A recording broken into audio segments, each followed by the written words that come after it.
Buenas, hoy quiero hablarles de esta obra, a ver cómo me va con la pronunciación.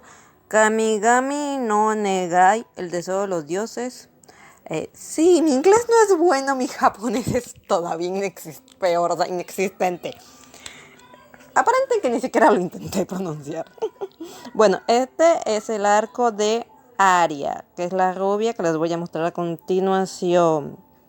Bien, aquí vamos. Comenzamos con Aria despertándose tras haber tenido una pesadilla que asustaría a cualquiera, sinceramente. Enseguida se arregla para ir a la escuela.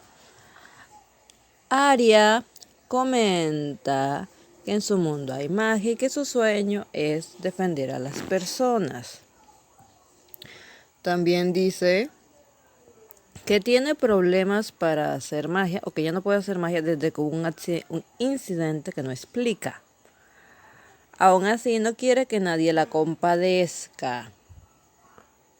Reconoce que su capacidad física es muy elevada y también menciona que su sentido mágico, aunque es bajo, está por encima de la persona promedio, razón por la cual le han permitido estudiar magia. Cuando llega a la escuela nos enteramos que hay un torneo entre salones. Voy a serles sincera, esto nunca me ha llamado la atención, nunca me ha parecido interesante. En mi propio colegio donde estudié nunca me llamó la atención cuando los hacían, quién ganaba, y en general me parecían bastante aburridos. Y terminan provocando lo mismo que le está pasando aquí a Aria. Los del otro grupo quieren seguir ganando, mientras que sus propios compañeros no creen en ella porque sienten que ya van a perder. Sobre todo por el asuntito de que va a enfrentarse a la mejor del otro salón, quien sospecho que también es rubia. Probablemente la mitad o casi todos en ese colegio son rubios, no voy a discutirles. Pero sí, tenemos aquí una típica pelea, pero miren el lado positivo. No sucedió después de 30 arcos, sino es en el primer capítulo en que ya te vas a enfrentar a la poderosa con la débil. En apariencias, seamos sinceros, la mayoría de las historias, los protagonistas duran siendo débiles muy poco. Así que sí, tenemos aquí la confirmación, la mejor con probablemente la peor. Y voy a ser muy honesta, estas competencias entre el mismo salón, el mismo colegio, se supone que son para alentar a la competitividad, la sana competitividad, pero la mayoría de las veces, desde mi punto de vista, simplemente causan problemas entre los alumnos. Aunque nunca presencié uno, sí recuerdo haber escuchado de serios altercados entre las estudiantes de la mañana que nos las tenían montadas a las de la tarde. Yo era de las que acababa el colegio y me iba directo para la casa. Así que cuando pasaban esas cosas yo ni me enteraba hasta que sucedían. Así que sí, escuché un par de historias bastante preocupantes. Los profesores tuvieron que tomar medidas con eso. Bueno, el comienzo de la segunda parte ya nos vamos directamente al encuentro. La representante del grupo campeón, esta muchachita, Annie, o no sé si le quieran pronunciar a Ana, porque creo que es el mismo nombre. Bueno, déjamelo en Annie.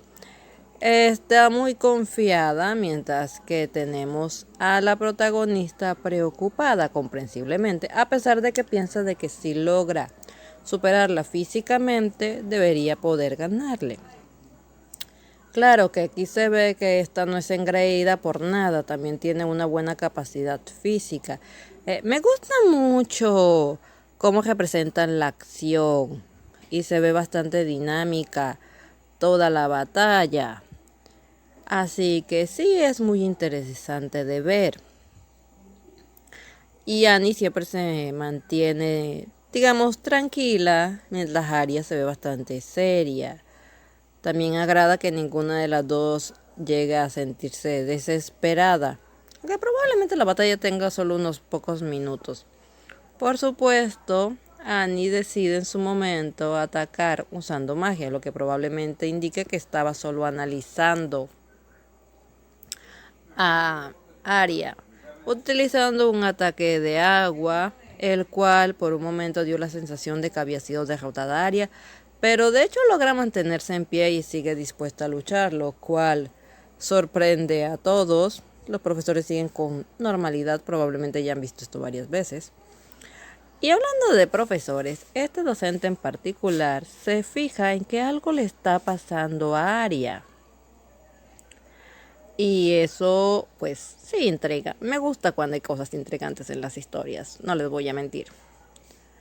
Así que quería saber qué estaba pasando. Y de hecho, Annie también se da cuenta de que algo está pasando. Y aparentemente nada más ellos dos.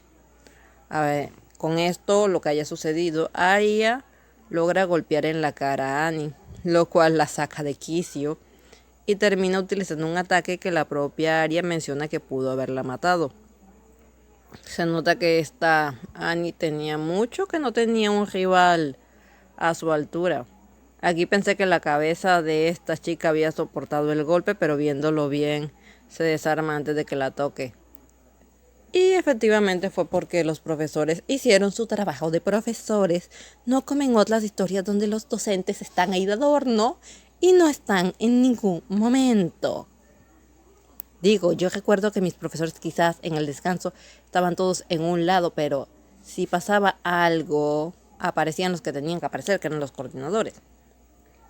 Por supuesto, los que ganaron solo lo celebran como si el resto del colegio fuera gente de otra dimensión. Y Annie resulta ser una maleducada. Les juro que si alguien en mi colegio, en alguno de los, estudié en dos colegios diferentes, primaria y bachillerato básicamente, y en cualquiera de los dos, si hubiera alguien hablado así a un profesor, ¡ay! El regañito que le hubiera caído.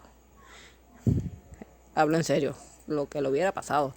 Bueno, Arya decide irse a un lugar a solas, al baño, y se alaba a sí misma. Digo, acaba de golpear en la cara a alguien que todo el mundo pensó que la derrotaría en 5 segundos. Así que, ¿quién no? Aplausos. Bueno, ya todos se van como si no hubiera pasado nada. La amiga de Arya, Amy, está preocupada porque no la ven la salida, pero resulta que Arya estaba tan concentrada que se fue sin ella. Bueno, comprendámosla. Acaba de ratificar que lo que está haciendo la está llevando por buen camino, así que quien no se pone contento y se concentra. Aunque debo decir que se ensimismó demasiado para no ver a este tipo raro que estaba cerca de una pared. Sinceramente, yo lo veo, cruzo la calle, me desvío 8 cuadras, soy capaz de perderme con tal de no pasar por la calle donde está este tipo. El cual finge o intenta fingir que ella se cayó cuando él es el que la patea. Obviamente Arya nota la cosa y se aleja de él inmediatamente y le tiene la total y absoluta desconfianza comprensible. Me gustan las notas del autor. Tiene varias por toda la obra. Es chistoso y ayuda a complementar. Bueno, aquí Arya se enfrenta a él y parece que puede defenderse de este sujeto. Aún así, él, bueno, se queda ahí como si nada mientras ella lo amenaza con llamar a la policía, cosa que en lugar de estar amenazando debería estar haciendo. El sujeto menciona que sí, tenemos a un extremista. Efectivamente piensa que debe matarla porque es una decepción. Sí, ya sé, esto de los extremistas no es nuevo, pero seamos sinceros, los hay, aún hay demasiados en todas clases, así que es inevitable tenerlos en las historias modernas.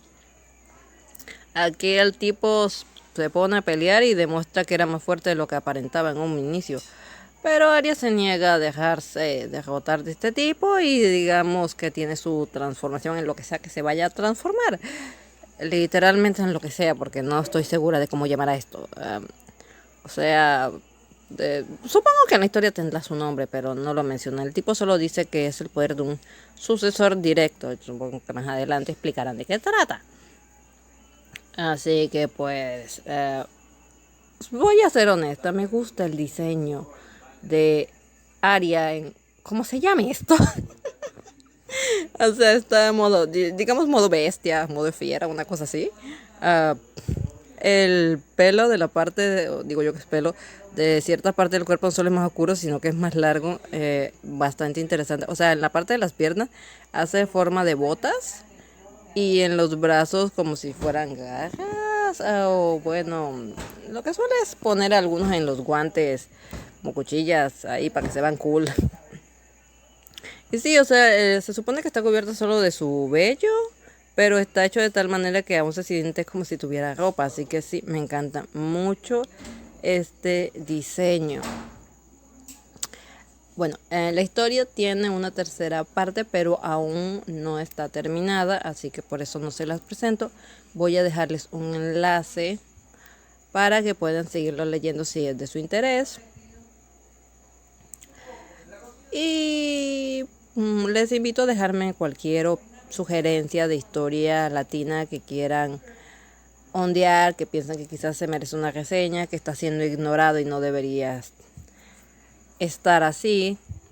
Ya, la idea de este proyecto es dar a conocer este tipo de obras, buenas, malas, regulares. Lo importante es que sea 100% de acá.